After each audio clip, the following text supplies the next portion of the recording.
Bonjour à tous, je vous retrouve aujourd'hui pour vous présenter ma voiture. Voilà.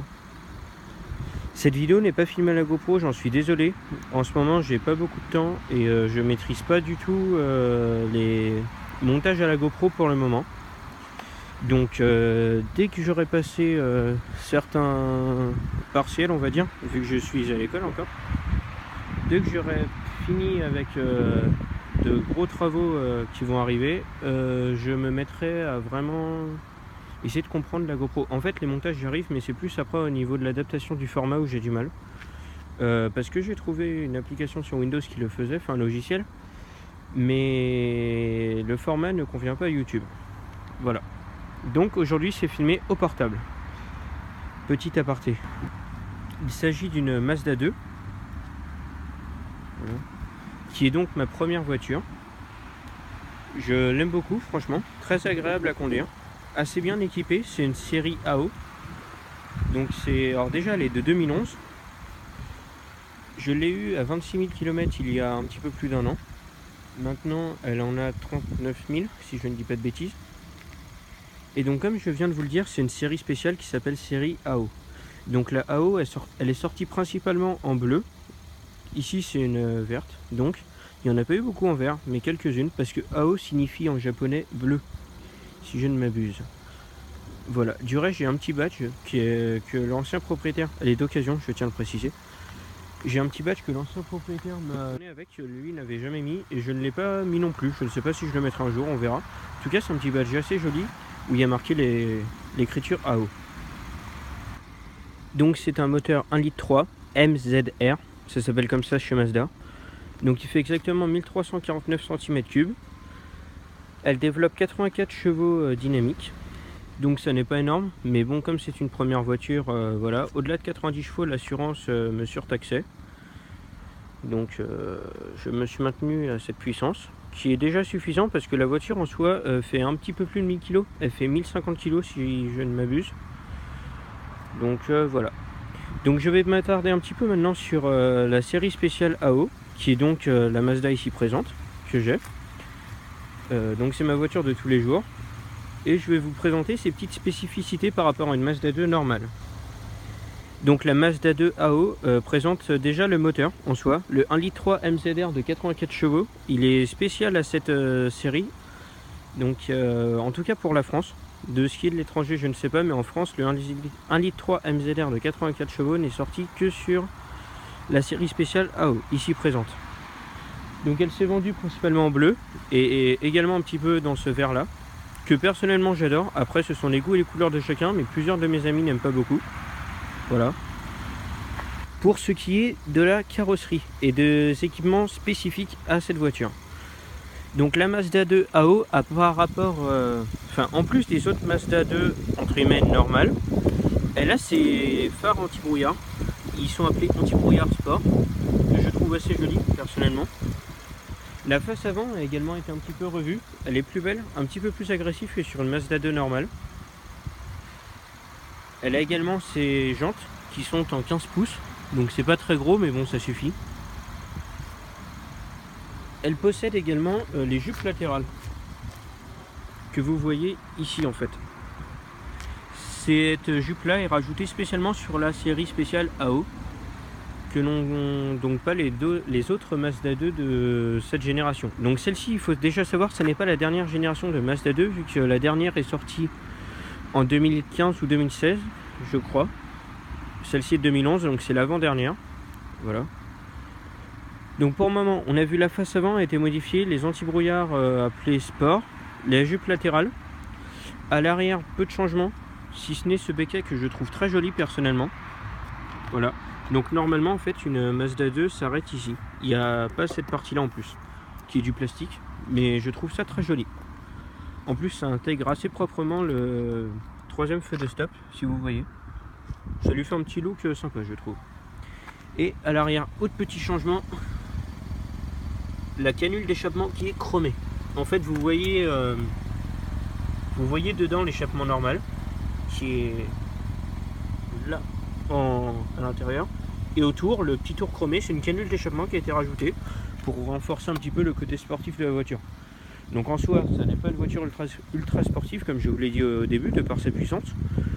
Mais disons que ça fait une petite voiture sympa au quotidien. Quand on est tout seul ou à deux, c'est très sympa. Après, dès qu'on est 4 ou 5, c'est sûr ça avance beaucoup moins bien. Mais bon. En gros, voilà ce qu'il en est de l'extérieur. Les rétroviseurs sont dégivrants et se règlent électriquement, se replient électriquement également. Je vais vous montrer aussi les optiques de feu que je trouve assez jolies.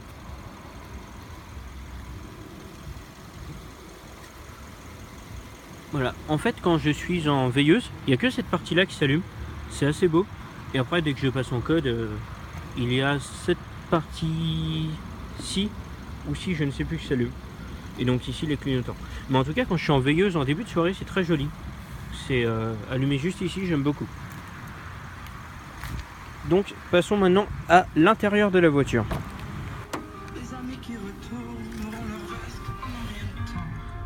Alors, on va couper cela pour être un peu plus tranquille. Donc, elle possède 4 vitres électriques, c'est spécial à la série 2 AO. Sinon sur les Mazda série 2 normales, ce sont simplement les 2 vitres avant électriques. Et la vitre conducteur automatique, ça c'est pour toutes les Mazda 2 AO. Ici c'est pour empêcher l'ouverture des vitres électriques pour les autres passagers de la voiture. Voilà. Je ne m'en suis jamais servi personnellement, surtout que je n'ai pas d'enfant. Ici, ça c'est pour rabattre les rétroviseurs. Ça on sélectionne rétroviseur gauche, rétroviseur droite ou neutre comme on est actuellement et on règle avec ça pour changer le réglage des rétroviseurs. Voilà, alors je vais vous montrer.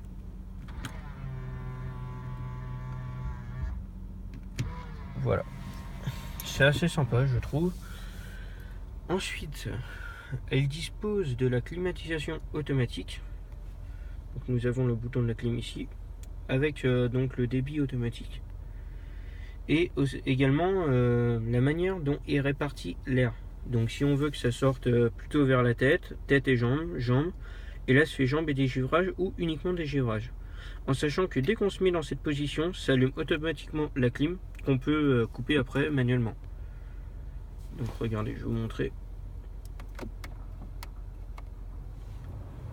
Voilà, le voyant s'est allumé. Donc je vais la couper vu qu'il n'y a pas d'intérêt de ce temps-là, vu qu'il fait beau aujourd'hui. Il fait 7 degrés. Donc voilà. Ensuite, en ce qui concerne la planche de bord. Alors, nous sommes dans du japonais. Donc c'est assez bien fini. Il y a peu de coin-coin ou de bruit d'habitacle. Je ne sais pas comment vous appelez cela.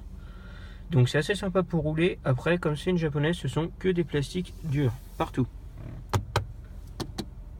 Voilà, ça on n'y coupe pas. Voilà, même les panneaux de porte. Bon, voilà, c'est une première voiture. C'est pas une Porsche, c'est une Mazda. C'est japonais, c'est très sérieux, extrêmement fiable. La finition est plutôt bonne malgré la qualité des plastiques, qui sont uniquement des plastiques durs, aucun rembourrage. Alors, spécifique à cette série 2, qui est donc une AO, comme je vous ai dit plusieurs fois, le pommeau de levier de vitesse est en cuir, ainsi que le volant. Et je pense que je vais gêner à personne, donc je vais avancer un tout petit peu.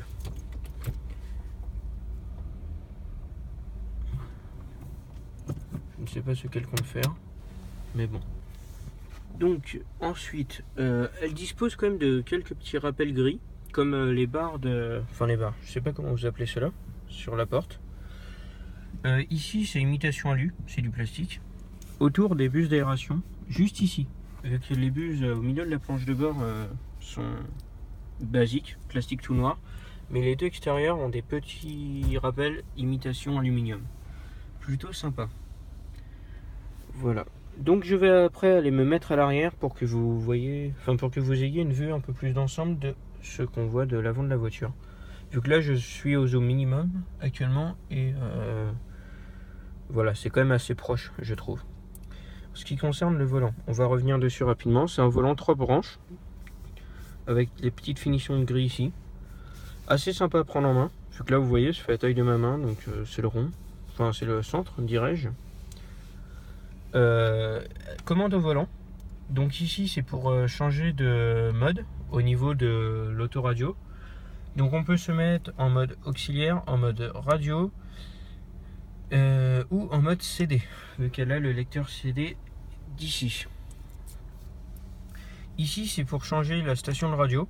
Ici pour la station de radio ou la musique du CD. Par contre quand c'est un auxiliaire on ne peut pas changer la musique depuis la voiture. Il faut le faire depuis le portable ou le lecteur MP3 ou votre appareil connecté en auxiliaire. Ici c'est pour régler le volume. Donc en haut on monte, en bas on descend. C'est basique, hein. Vol plus, vol moins. Ici c'est pour changer les infos de l'ordinateur de bord qui se trouve là-bas. Je vous montrerai après. Et ici c'est pour couper le son de l'autoradio. Donc qu'on soit en mode radio, en mode auxiliaire ou en mode CD, ça coupe le son. Donc voilà. Donc là ça affiche la température extérieure, donc 7 degrés. Ici on peut mettre, alors c'est pas exactement un régulateur de vitesse, c'est je ne sais plus comment, un limiteur de vitesse si je ne dis pas de bêtises. Donc on met une vitesse ici et si on met 90 km/h on pourra écraser l'accélérateur, on ne dépassera pas les 90 km/h. Ici c'est la consommation instantanée de la voiture. Comme nous sommes à l'arrêt, rien n'est affiché, mais voilà. Ici c'est la conso moyenne de la voiture. Donc 7,5 litres c'est assez élevé. Après c'est un 1,3 litre comme je vous l'ai dit.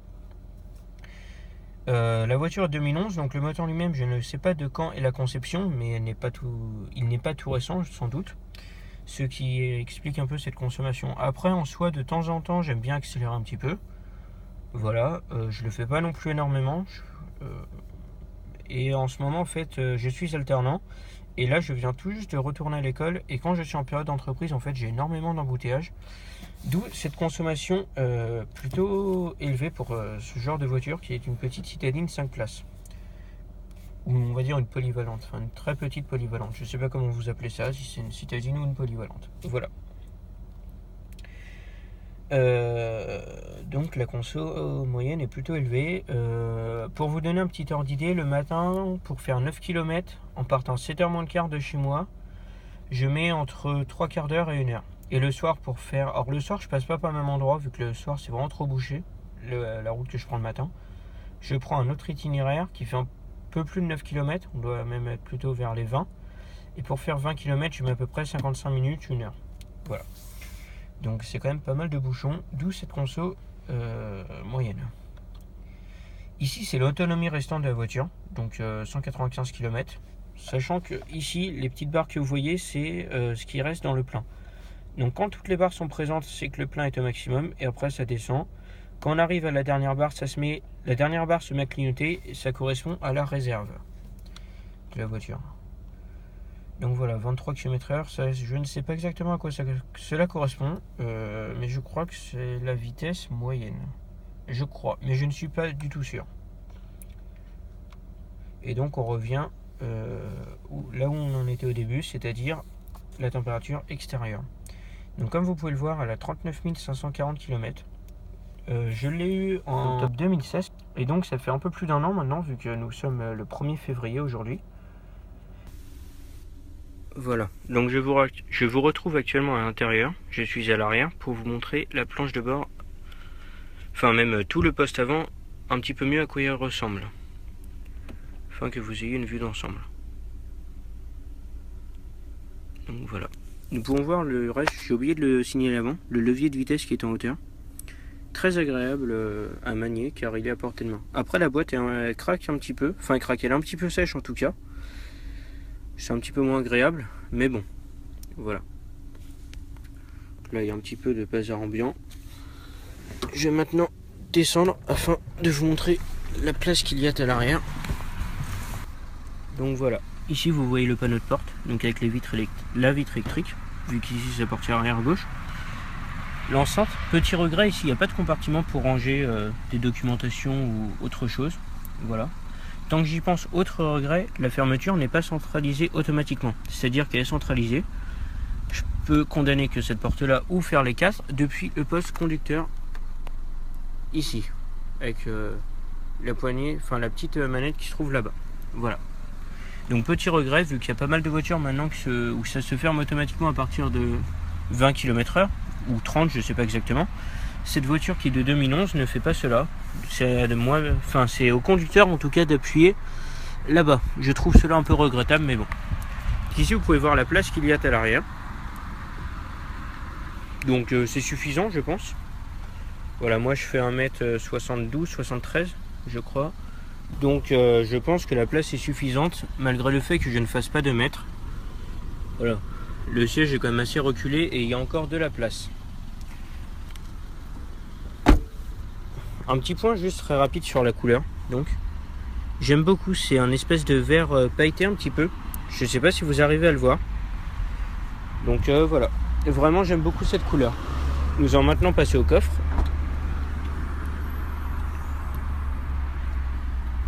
Donc là il y a un petit peu de bazar, mais bon. Voilà. En gros vous voyez à peu près la place qu'il y a. Ça n'est pas immense. Donc pour partir à 4 en vacances, niveau valise c'est compliqué. Après si on est 2 ou 3 ça tient amplement. Je vais maintenant vous montrer le moteur. Alors il n'est pas nickel, je suis désolé. Dans tous les cas, il n'y a pas grand chose à voir, tout est masqué, vu que c'est voilà, les voitures un peu modernes. On ne peut plus rien toucher à la motorisation. Quelqu'un qui va venir me déranger, donc je vais interrompre ma vidéo ici et vous retrouver un petit peu plus loin. Donc voilà les amis, c'est ici que cette vidéo se termine. Je vous souhaite une bonne fin de journée. Encore désolé pour mon retard. D'ici le mois de mars, mes impératifs scolaires devraient être passés, ou en tout cas les principaux. Donc j'aurai un petit peu plus de temps à me consacrer à la réalisation de vidéos et comprendre comment tout cela fonctionne. Bonne journée, à bientôt, encore désolé.